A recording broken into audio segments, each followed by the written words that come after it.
Audio Jungle.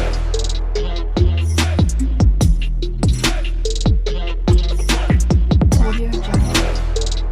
Hello, tales of കിച്ചണിലേക്ക് എല്ലാവർക്കും സ്വാഗതം. ഇന്ന് നമ്മൾ തയ്യാറാക്കാൻ പോകുന്നത് വെള്ളക്കടലക്കറിയാണ്. അപ്പോൾ കടല തലേദിവസം വെള്ളത്തിലിട്ട് വെച്ചതാണ് കേട്ടോ. കഴുകി ക്ലീൻ ചെയ്തെടുത്ത് കുക്കറിലേക്ക് ഇട്ടിട്ടുണ്ട്. ഇനി നമുക്കിതൊന്ന് വേവിച്ചെടുക്കാനായിട്ട് 1 ടീസ്പൂൺ ഉപ്പും കടല മുങ്ങിക്കെടുക്കാൻ പാകത്തിന് വെള്ളവും ഒഴിച്ച് വേവിക്കാനായിട്ട് വെക്കാം. വെന്ത് വരുമ്പോഴേക്ക് നമുക്കൊരു മസാല തയ്യാറാക്കാനുണ്ട്. അതിനുവേണ്ടി ചട്ടി അടുപ്പത്ത് വെച്ച് 2 ടേബിൾ സ്പൂൺ വെളിച്ചെണ്ണ ഒഴിച്ച് കൊടുത്തിട്ടുണ്ട്. ഇനി ഒരു സവാള തീരെ ചെറുതാക്കി അരിഞ്ഞതിട്ട് കൊടുക്കാം. സവാള ഒന്ന് വഴറ്റിയെടുക്കണം. അതിനുവേണ്ടി 1 ടീസ്പൂൺ ഉപ്പ് ചേർത്തിട്ടുണ്ട്. നല്ലതുപോലെ വഴറ്റിയെടുത്തതിന് ശേഷം അതിലേക്ക് 1/2 table spoon ginger garlic paste ആണ് കേട്ടോ ചേർത്ത് കൊടുക്കുന്നത്. ജിഞ്ചർ ഗാർലിക് പേസ്റ്റിന്റെ പച്ചമണം മാറുന്നത് വരെ വഴറ്റിയതിന് ശേഷം പൊടികൾ ചേർത്ത് കൊടുക്കാം. 1 ടീസ്പൂൺ മഞ്ഞൾപ്പൊടി, 1/2 ടേബിൾ സ്പൂൺ മല്ലിപ്പൊടി, 1 ടീസ്പൂൺ സാദാ മുളക് പൊടിയും, 1 ടീസ്പൂൺ കാശ്മീരി ചില്ലി പൗഡറും, 1 ടീസ്പൂൺ ഗരം മസാലയും ചേർത്ത് കൊടുക്കുന്നുണ്ട്. എന്നിട്ട് നന്നായിട്ട് വഴറ്റിയെടുക്കാം. പൊടികളുടെ എല്ലാം പച്ചമണം മാറുന്നത് വരെ വഴറ്റിയെടുക്കണം.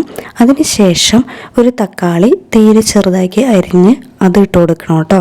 എന്നിട്ട് വീണ്ടും നല്ലതുപോലെ ഇളക്കി യോജിപ്പിക്കാം. അപ്പൊ കടല നന്നായിട്ട് വെന്ത് വന്നിട്ടുണ്ട് കേട്ടോ. ഇനി വേവിച്ചെടുത്ത കടലയിലെ വെള്ളം കുറച്ച് മസാലയിലേക്ക് ഒഴിച്ചു കൊടുക്കാം. ഇനി മസാല ഒന്ന് തിളച്ച് കുറുകി വരണം. കുറുകി വന്നു കഴിയുമ്പോൾ വേവിച്ചു വെച്ചിരിക്കുന്ന കടല ചേർത്ത് കൊടുക്കാം കേട്ടോ. ഇനി നന്നായിട്ട് ഇളക്കി യോജിപ്പിക്കാം. കടലയിലേക്കെല്ലാം മസാല നന്നായിട്ട് പിടിക്കണം. ഇനി ഇതൊന്ന് തിളച്ച് വരുമ്പോഴേക്കും നമുക്കൊരു അരപ്പ് തയ്യാറാക്കാം. 5 ടേബിൾ സ്പൂൺ ചിരകിയ തേങ്ങ ഒരു മിക്സിയുടെ ജാറിലേക്ക് ഇട്ടിട്ടുണ്ട്. ഇനി ഇതിലേക്ക് കുറച്ച് കാഷ്നട്ടാണ് ഇട്ട് കൊടുക്കുന്നത്.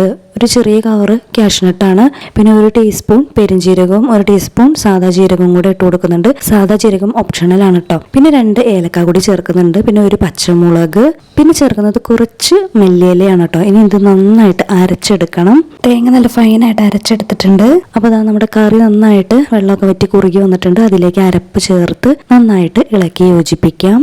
ഇനി മിക്സിയുടെ ജാറിലേക്ക് 1/4 ഗ്ലാസ് വെള്ളം ഒഴിച്ച് അതും കൂടെ ഒന്ന് ഒഴിച്ചു കൊടുക്കാം. എന്നിട്ട് കറി ഒന്നുകൂടെ നന്നായി ഇളക്കി യോജിപ്പിക്കണം. ഇനി ഈ കറി ഒന്ന് തിളച്ച് വന്നാൽ മാത്രം മതി. അപ്പോൾ കറി തിളച്ച് വന്നിട്ടുണ്ട്. ഇനി നമുക്ക് ഫ്ലെയിം ഓഫ് ചെയ്യാം. ഈ കറിയിൽ താളിച്ചൊഴിക്കുന്നില്ല കേട്ടോ. താളിച്ചൊഴിക്കുമ്പോൾ ആ കറിയുടെ ടേസ്റ്റേ മാറിപ്പോകും. നിങ്ങൾക്ക് വേണമെങ്കിൽ താളിച്ചൊഴിക്കാം. കറി ഞാനൊരു സെർവിങ് ബൗളിലേക്ക് മാറ്റിയിട്ടുണ്ട്. ചപ്പാത്തിയുടെയും പൊറോട്ടയുടെയും അപ്പത്തിൻ്റെയും ഇടിയപ്പത്തിൻ്റെ ഒക്കെ കൂടെ കഴിക്കാൻ പറ്റുന്ന ഒരു കറിയാണ് കേട്ടോ. നിങ്ങൾ എന്തായാലും ട്രൈ ചെയ്ത് നോക്കണം. ട്രൈ ചെയ്ത് നോക്കിയിട്ട് ഫീഡ്ബാക്ക് അറിയിക്കണം. അപ്പോൾ ഇന്നത്തെ വീഡിയോ ഇത്രയേ ഉള്ളൂ. ഇഷ്ടപ്പെട്ട like, share, comment and subscribe. പുതിയൊരു വീഡിയോയുമായി വീണ്ടും കാണാം.